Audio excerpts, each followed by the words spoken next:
Halo teman-teman semuanya, perkenalkan saya Udan Satya Satwiko. Dan dalam video ini saya akan membahas tentang teks negosiasi. Apa itu teks negosiasi dan apa saja strukturnya, serta bagaimana kaidah kebahasaan dari teks negosiasi itu sendiri. Yang pertama, di sini saya akan menjelaskan tentang pengertian teks negosiasi. Menurut Kamus Besar Bahasa Indonesia, pengertian teks negosiasi pada dasarnya diambil dari kata negosiasi. Apabila kita melihat dari arti negosiasi sendiri, merupakan proses tawar-menawar yang dilakukan oleh dua belah pihak dengan jalan berunding untuk mencapai suatu kesepakatan.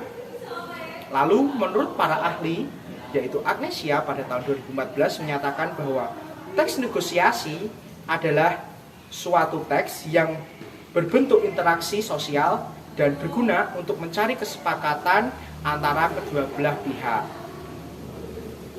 Selanjutnya, saya di sini akan menjelaskan tentang ciri-ciri teks negosiasi.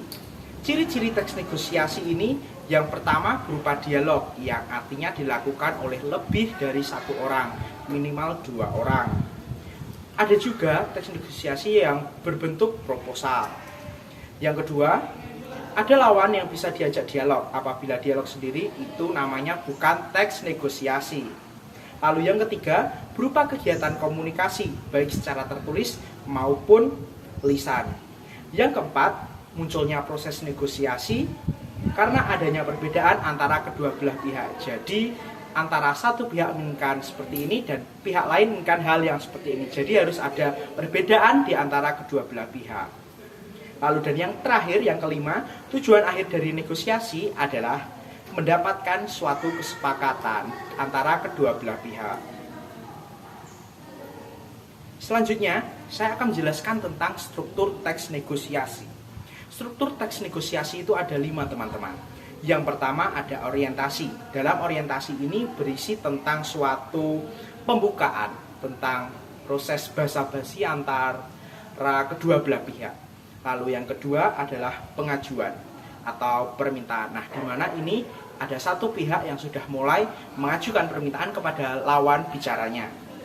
Yang ketiga ada penawaran. Nah, di sini sudah masuk proses tawar-menawar antara kedua belah pihak untuk mendapatkan suatu kesepakatan. Yang keempat, persetujuan. Setelah melalui proses penawaran, kedua belah pihak akhirnya mendapatkan suatu persetujuan. Dan yang kelima adalah penutup. Selanjutnya, saya akan menjelaskan tentang kebahasaan dari teks negosiasi, teman-teman. Kebahasaan dari teks negosiasi ini, yang pertama, terdapat kalimat atau ungkapan yang bersifat persuasif. Lalu yang kedua, selalu mendapat argumen sampai akhir, tidak ada yang menyelanya. Yang ketiga, kedua belah pihak meminta saling memberikan penjelasan untuk argumen yang diberikan.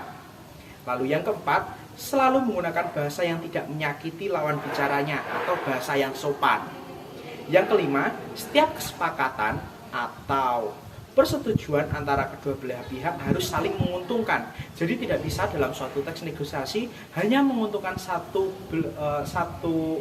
bicara saja, satu belah pihak saja, tidak bisa.